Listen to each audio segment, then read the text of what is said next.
Rahim. Au niveau de cette séance, on va traiter le chapitre 1, le bilan et le compte de produits et charges. Donc au niveau de ce chapitre, on va voir deux sections. On va voir au niveau d'une première section le bilan et on va voir au niveau d'une deuxième section le compte de produits et charges. Donc section 1, le bilan. Donc d'abord au niveau de cette section, on va commencer par la définition de bilan. On va prendre la définition donnée par le Code général de normalisation comptable. Donc, le Code général de normalisation comptable définit le bilan comme étant l'état de synthèse traduisant, c'est-à-dire qui traduisant en termes comptables d'emploi, entre parenthèses, actifs, et de ressources, entre parenthèses, passifs. Qu'est-ce qu'il traduit? La situation patrimoniale de l'entreprise. Donc, le passif décrit les ressources ou origines de financement en capitaux propres et capitaux d'emprunt ou dette à la date considérée, à une date considérée. On va voir par la suite quelle est cette date. Et l'actif décrit les emplois économiques qui sont faits à la même date de ces capitaux. Donc là, vous avez la définition donnée par le Code général de normalisation comptable. Donc avant d'analyser cette définition, on va s'arrêter un peu au Code général de normalisation comptable. Notez le Code général de normalisation comptable. CGNC. Donc le CGNC, c'est quoi? D'abord, on va essayer de définir. C'est un ensemble de règles et de principes qui permettent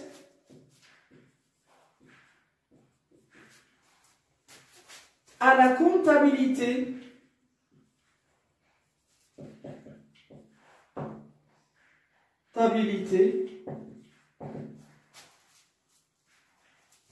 de fournir ou bien d'informer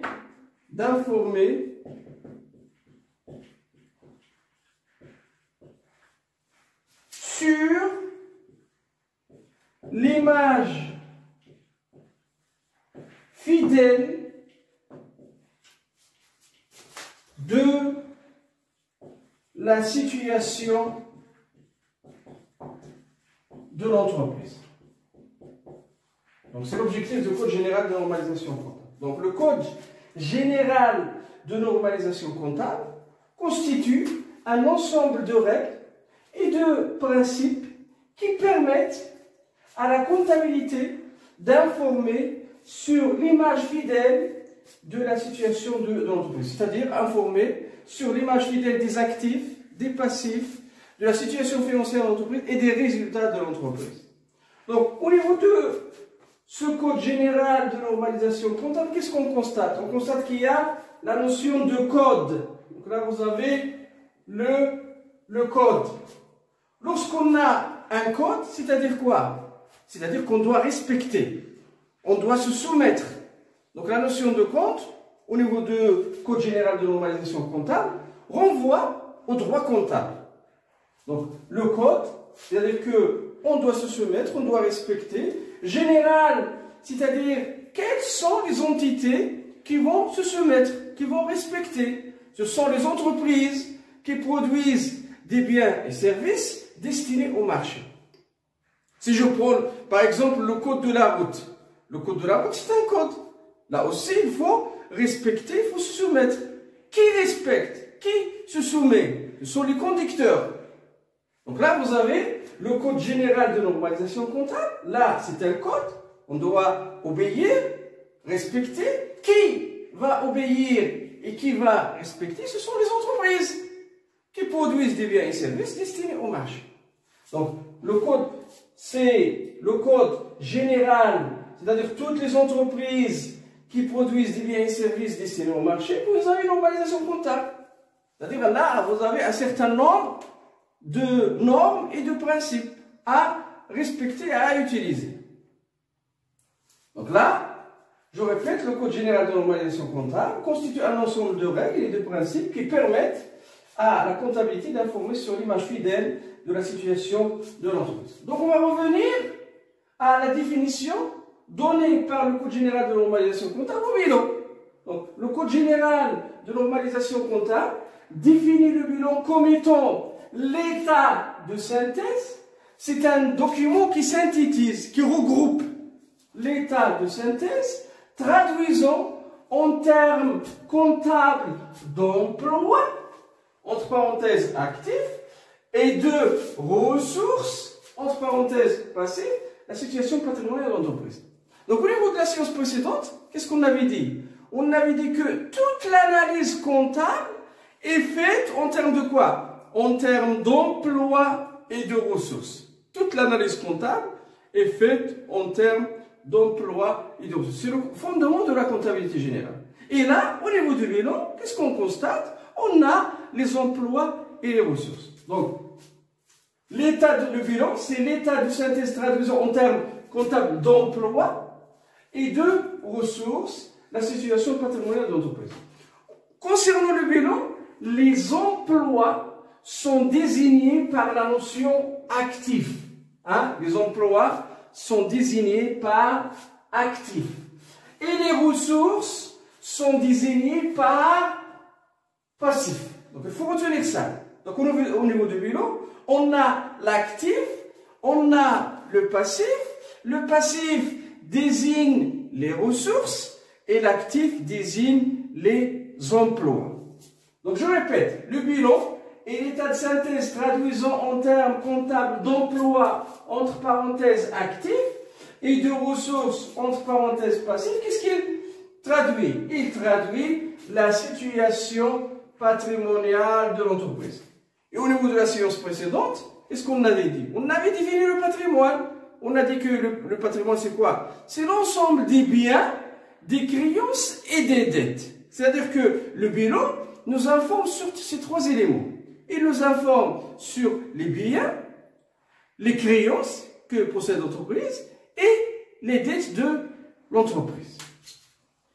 Donc, qu'est-ce qu'on a aussi? Le passif. Hein? Le passif décrit les ressources ou origines de financement en capitaux propres ou capitaux d'emprunt ou dettes à la date considérée. C'est-à-dire au niveau de passif, on a une information sur les différents capitaux. Soit les capitaux propres, hein, apportés par l'entrepreneur si l'entreprise est individuelle, ou par les associés si c'est une société. Hein? Et capitaux d'emprunt, c'est-à-dire les emprunts. Parce que les capitaux propres ne sont pas suffisants pour faire fonctionner l'entreprise. L'entreprise doit faire appel aux emprunts. Donc le passif décrit ces deux informations. Il nous informe sur les capitaux propres de l'entreprise. Il nous informe aussi sur ce qui est emprunté par cette entreprise à la date considérée. À une date considérée. Et lorsqu'on parle du bilan, on a deux dates. Soit au 1-1, c'est-à-dire au début de l'exercice, c'est la première date. Et là, on parle de quoi? On parle de ce qu'on appelle un bilan de début de l'exercice. Ou bien un bilan d'ouverture.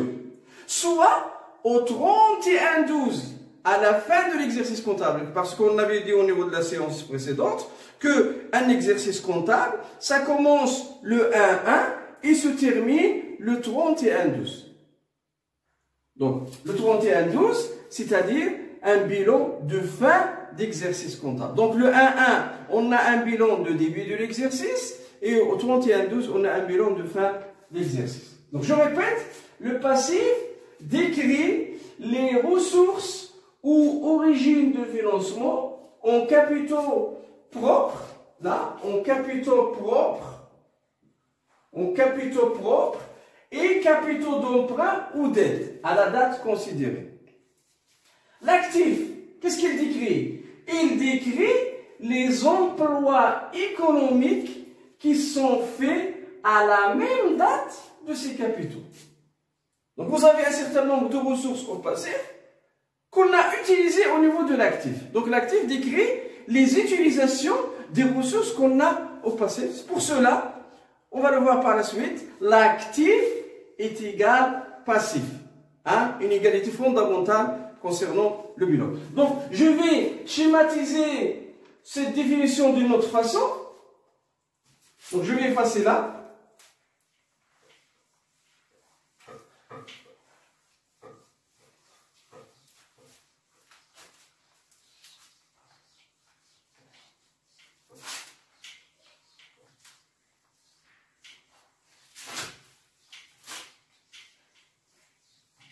Donc je vais poser un tableau où on a les deux parties de bilan. Là.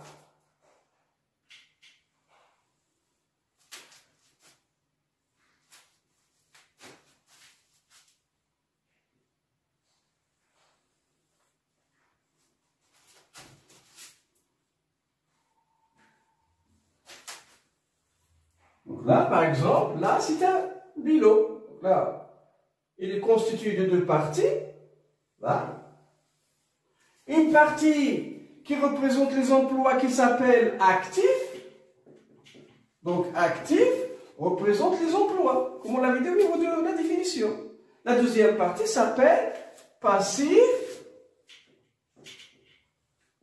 qui représente quoi? Qui représente les ressources. Donc là, vous avez les différentes ressources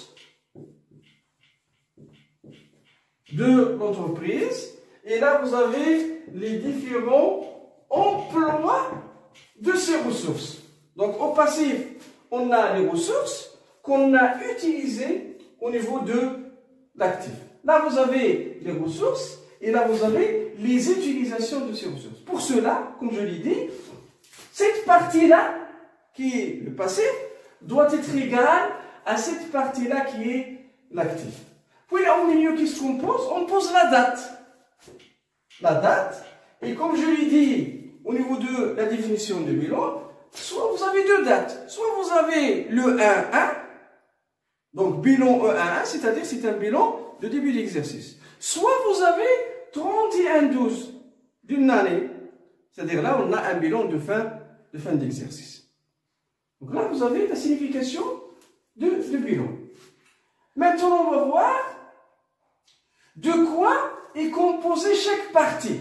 Donc on a dit que le bilan est constitué de deux parties. Une partie s'appelle le passif, qui représente les ressources. Une partie s'appelle l'actif, qui représente les emplois. Maintenant on va voir de quoi est composé l'actif. Quels sont les différents emplois. Et la même chose, on va voir de quoi est composé le passif. Donc, c'est ce qu'on appelle les masses de bilan. Donc, deuxième élément, on va voir les masses de bilan. Donc, on a vu la définition de bilan. Maintenant, on va voir les masses de bilan. Les masses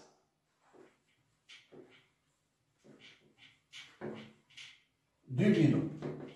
Donc, avant de parler des masses du bilan,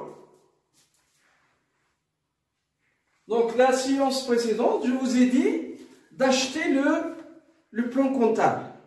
Hein? Comme je l'ai dit, c'est un outil fondamental. Chacun doit avoir son plan comptable. Donc au niveau de ce plan comptable, on a deux modèles qu'on appelle le modèle normal et on a ce qu'on appelle le modèle simplifié. Le modèle normal utilisé pour les grandes entreprises, le modèle simplifié utilisé pour les PME. Mais le modèle normal, il est plus complet. Hein. Pour cela, au niveau de notre cours de la comptabilité générale, on va se baser sur le modèle normal. Hein. Au niveau de notre cours, on va utiliser le modèle normal du plan comptable général. Donc, le bilan qu'on va présenter, ou bien les autres états de synthèse qu'on va présenter, c'est concernant le modèle normal de plan comptable général. Donc, concernant le bilan, vous pouvez le trouver au niveau de la page 46. La page. Donc, au niveau de la page 46, là, donc à la page 46, vous avez le bilan selon le modèle normal. Et vous avez le bilan sur ces deux parties. Vous avez l'actif, vous avez le passif, et au niveau aussi bien de l'actif que de passif, vous avez les différentes masses qu'on va traiter maintenant. Allez, les masses de l'actif qu'on a au niveau de l'actif et les masses qu'on a au niveau de passif. Puis, donc là, vous avez de façon synthétique. C'est un regroupement. On avait dit que le bilan, c'est un état de synthèse qui regroupe. Le détail, vous l'avez au début du plan comptable. Au niveau de la page 9, là, à partir de la page 8, vous avez le détail. Le détail des différentes masses qu'on va traiter aujourd'hui. Donc, comme je l'ai dit, le plan comptable, il est nécessaire pour comprendre la comptabilité générale.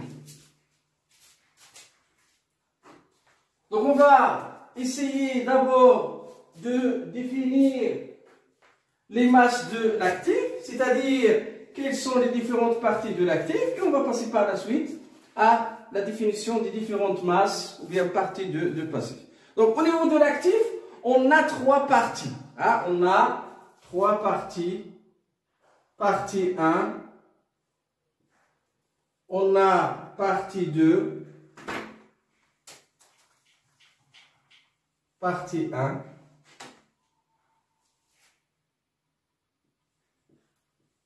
on a partie 2, et on a partie 3. Donc au niveau de l'actif, on a trois parties, c'est-à-dire au niveau de l'actif, on a trois masses. Ces différentes parties s'appellent des masses. Et ces masses ne sont pas posées ou bien ne sont pas distinguées par hasard.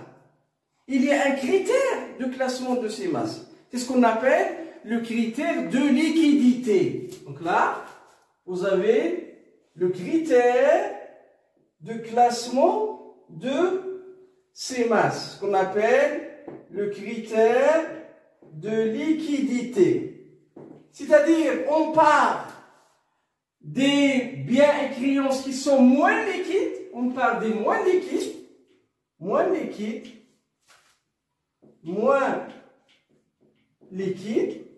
au plus liquide,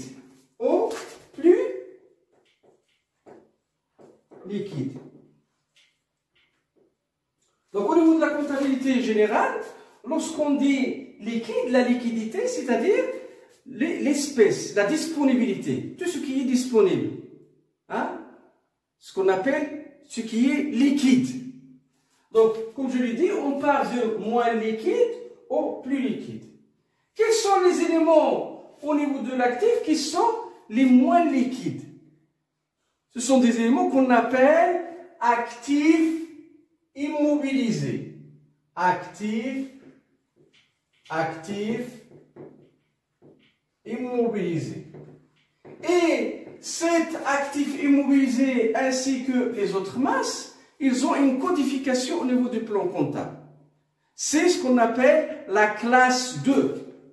Donc lorsque je dis classe 2, c'est-à-dire là, on parle de quoi? On parle de l'actif immobilisé. Donc il faut retenir ça. Chaque masse a une codification. Elle est connue sous un chiffre. L'actif immobilisé, la première masse, sa classe est la classe 2. Pourquoi on l'a posé au niveau supérieur de l'actif? Parce que ça représente les biens et créances qui sont moins liquides. Et comme je l'ai dit, en se basant sur le principe de liquidité, on part de moins liquide au plus liquide. Donc, actif immobilisé représente quoi? Représente les biens et créances durables. Biens et créances durables. Et si on observe la notion immobilisée, c'est-à-dire quelque chose qui ne bouge pas, hein, qui est stable, qui est fixe. Donc là, vous avez les biens et créances durables, c'est-à-dire ensemble,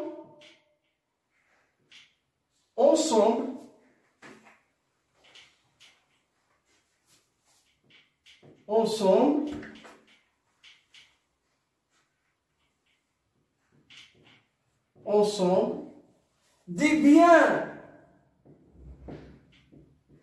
et créances qui assurent l'activité de l'entreprise.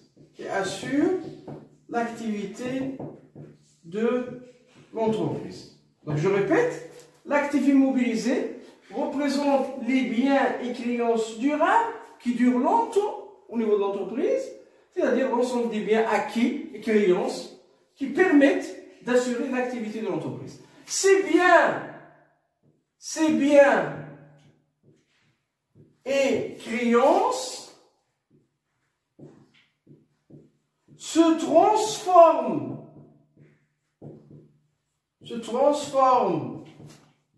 en liquidité à plus d'un an.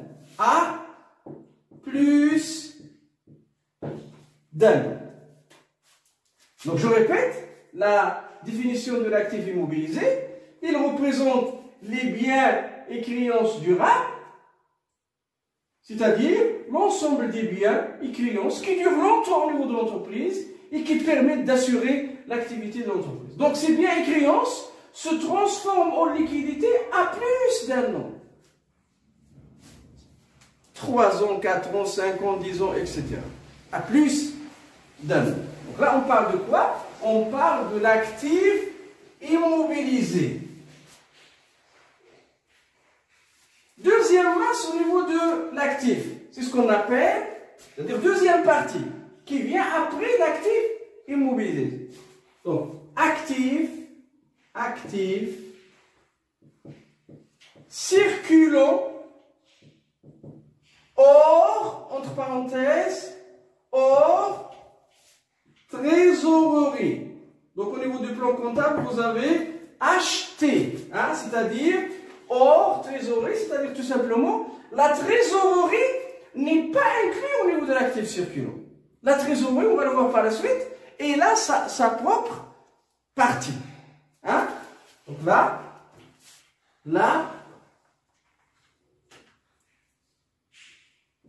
donc je répète, la deuxième masse, c'est l'actif circulant hors trésorerie. Comme on l'a dit pour l'actif immobilisé, on va le dire pour l'actif circulant. Donc cette masse aussi, elle a une codification, un chiffre. C'est la classe 3. Classe 3. Donc lorsque je dis classe 3, ça représente quoi? Ça représente l'actif circulant hors trésor. Donc il faut maîtriser ça, il faut retenir ça. Classe 2, c'est automatiquement l'actif immobilisé. Classe 3, c'est l'actif circulant hors trésor. Qu'est-ce qu'il représente, l'actif circulant hors trésor? Représente des biens et créances d'exploitation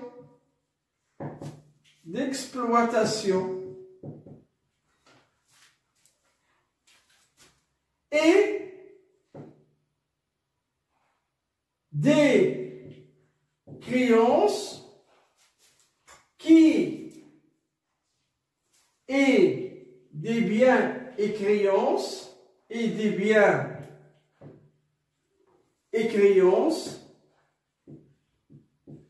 qui se transforment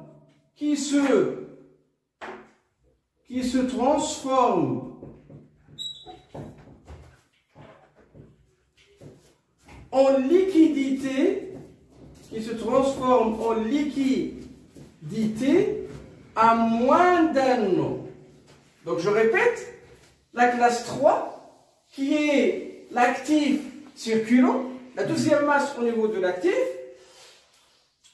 Donc, actifs circulants hors trésorerie représentent des biens et créances d'exploitation et des biens et créances qui se transforment en liquidité à moins d'un an. Donc, on est passé de plus d'un an, moins liquide, à moins d'un an. C'est-à-dire tous les éléments qui se transforment en liquidité à moins d'un an, ils sont classés parmi l'actif circulant et les biens et créances aussi d'exploitation.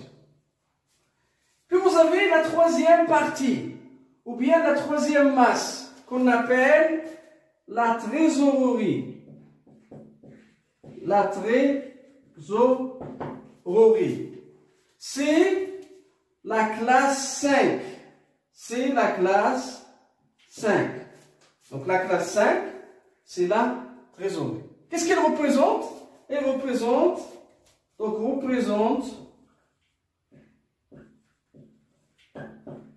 les avoirs liquides, tout ce qui est liquide ou disponible. On appelle aussi les disponibilités. Donc la trésorerie représente les avoirs liquides ou disponibles. Ou tout ce qui peut se transformer en liquidité à court terme, c'est-à-dire à moins de 3 mois.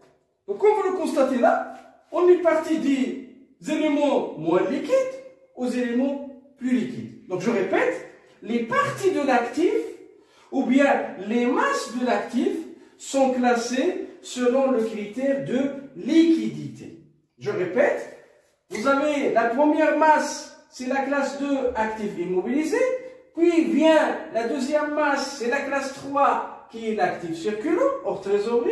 Et la troisième masse, c'est la classe 5, la trésorerie. Donc, ce qu'on a dit de l'actif, on va le dire du passif. C'est-à-dire là, vous avez des parties au niveau de l'actif.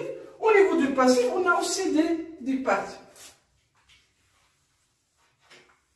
Et qui dit parties au niveau du bilan, c'est-à-dire des masses. Là, vous avez passif. Au niveau du passif, on a 3 parties. C'est-à-dire, on a 3 masses. Là, vous avez ce qu'on appelle financement permanent. Financement permanent. Si au niveau de l'actif, les masses sont classées selon le critère de liquidité, au niveau du passif, les masses sont classées selon le critère d'exigibilité, qu'on appelle l'exigibilité. Donc là, vous avez exigibilité, c'est-à-dire le remboursement. Hein? Exigibilité. C'est-à-dire, on part de moins exigible à plus exigible. Plus exigible. De moins exigible à plus exigible. Donc je répète, les parties du passif sont classées selon le critère d'exigibilité. Et la première partie au niveau du passif, selon ce critère, c'est ce qu'on appelle le financement permanent. Et ce financement permanent, aussi comme les autres parties qu'on a vues, il a une codification. C'est la classe 1. Donc, classe 1, financement permanent. Financement permanent. Ça représente quoi? Représente les ressources durables, propres ou empruntées,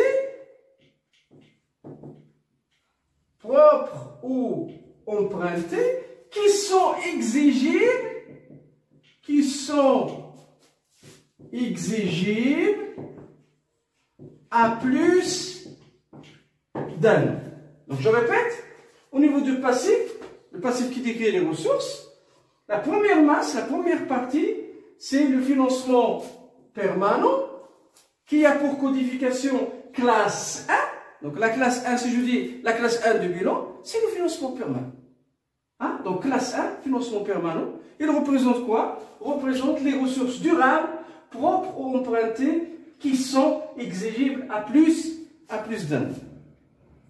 La deuxième partie au niveau du passif, bien la deuxième masse, c'est ce qu'on appelle le passif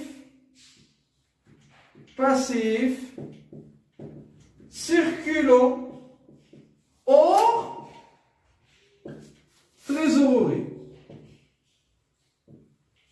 Le passif circulant hors trésorerie, c'est la classe 4. Donc la classe 4, c'est le passif circulant hors trésorerie. Il représente quoi? Représente les dettes d'exploitation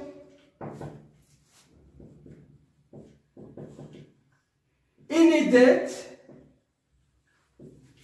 exigibles à moins d'un an. Là, vous avez la deuxième masse de passif.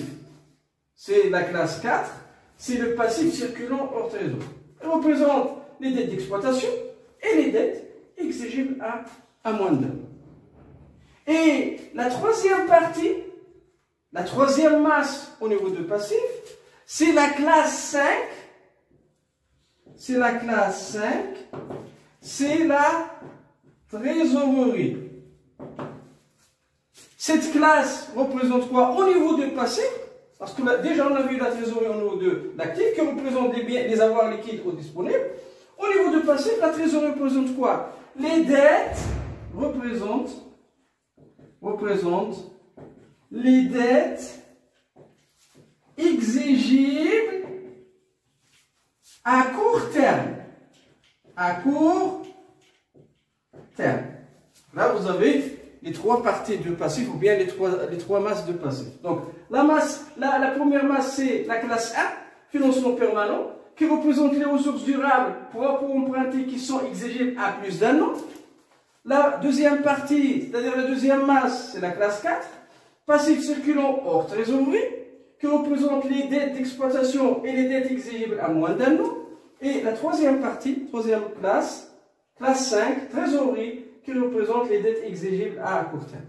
Donc là, au niveau de cette séance, on a traité les différentes parties du bilan, c'est-à-dire les différentes parties de l'actif qui représentent les emplois et les différentes parties de passif qui représentent les ressources. Et on avait dit que les parties de l'actif seront classées selon le critère de liquidité et les parties de passif sont classées selon le critère d'exigibilité. Donc je demande aux étudiants de la filière économie-gestion semestre 1 de maîtriser ces définitions. On doit maîtriser, on doit les apprendre. Parce que ce sont des définitions qui sont nécessaires. Donc chaque étudiant de S1, semestre 1, comptabilité générale, doit maîtriser ces différentes définitions. Donc on s'arrête à ce niveau-là. La séance prochaine, on va traiter les sous-parties d'une partie. Chaque partie est composée de sous-parties qu'on va voir la séance prochaine. Inch'Allah. Assalamu alaikum wa rahmatullah.